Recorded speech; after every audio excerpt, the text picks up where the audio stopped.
আসসালামু আলাইকুম। আমি মুজাহিদ আহমদ, মুজাহিদ 360 চ্যানেলের পক্ষ থেকে সবাইকে স্বাগতম জানাচ্ছি। মুজাহিদ 360 চ্যানেলে রয়েছে বিভিন্ন শিক্ষামূলক এবং টেকনোলজি বিষয়ে প্রচুর ভিডিও।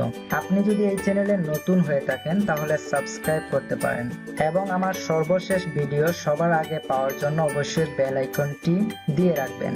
আজকে আমি দেখাবো কিভাবে একটি জেপিজি ইমেজের টেক্সট আপনারা ওয়ার্ড ফাইলে কনভার্ট করতে পারবেন এবং আপনাদের ইচ্ছে মতো এডিট করতে পারবেন। তো আমার ডেস্কটপে একটি জেপিজি ইমেজ রয়েছে যেটাকে আমি ওয়ার্ড ফাইলে কনভার্ট করব। তো ওয়ার্ড ফাইলে কনভার্ট করার জন্য OneNote 2016 এটি হচ্ছে মাইক্রোসফট অফিস প্রোগ্রামের একটি সফটওয়্যার।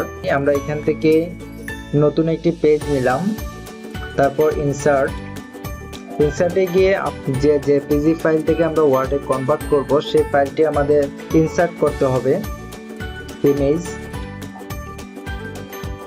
দেন আমি সেই জেপিজি ফাইলটি মাইক্রোসফট OneNote সফটওয়্যারে ওপেন করলাম। করার পর আমার যে কাজটি করতে হবে, আমি একটি ওয়ার্ড ডকুমেন্ট আগে ওপেন করে রাখি। মাইক্রোসফট ওয়ার্ডটি আমি ওপেন করে রাখলাম। মাইক্রোসফট OneNote-এ গিয়ে ইমেজের একটি কর্নারে রাইট বাটনে ক্লিক করলাম। রাইট বাটনে ক্লিক করার পর এখানে কাট, কপি এবং এই যে লেখাটি রয়েছে কপি টেক্সট ফ্রম পিকচার, এখান থেকে আমাদের টেক্সটটি কপি করে নিতে হবে। তারপর আমরা মাইক্রোসফট ওয়ার্ডে এসে তো নরমালি আমরা যেরকম পেস্ট করি Ctrl+V দিয়ে পেস্ট করে দিলাম। তো বন্ধুরা এখানে দেখতে পাচ্ছেন জেপিজি ফাইলে যেরকম টেক্সটটি ছিল সিমিলার ভাবে ওয়ার্ডে নিয়ে আসলাম। তো নিয়ে আসার পর এখন এই ওয়ার্ডগুলো আমরা চাইলে যে কোনোভাবে আমরা এডিট করতে পারবো, কনভার্ট করতে পারবো, আমাদের ইচ্ছে মতো আমরা ফন্ট সাইজ চেঞ্জ করতে পারবো, এমনকি আমরা ছোট বড় ইত্যাদি নানানভাবে আমরা যে কোনোভাবে এডিট করতে পারবো। তো বন্ধুরা আজকের ভিডিও এই পর্যন্তই। আমার ভিডিওটি যদি আপনাদের কাছে ভালো লেগে থাকে তাহলে অবশ্যই লাইক দিবেন, কমেন্টে জানাবেন।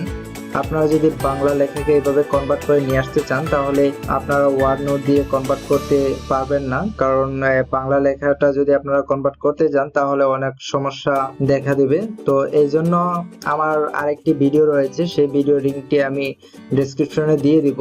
অনলাইনের মাধ্যমে আপনারা জেপিজি ইমেজ থেকে বাংলা ট্যাগ কপি করে নিয়ে আসতে পারবেন। তো সেই ভিডিওটি আমি ভিডিও ডেসক্রিপশনে দিয়ে দিব, আপনারা সেখান থেকে দেখে নেবেন। তো আজকের ভিডিও এই পর্যন্তই। আমার পরবর্তী ভিডিও দেখার আমন্ত্রণ জানিয়ে আজকের ভিডিও এখানে শেষ করছি। আল্লাহ হাফেজ।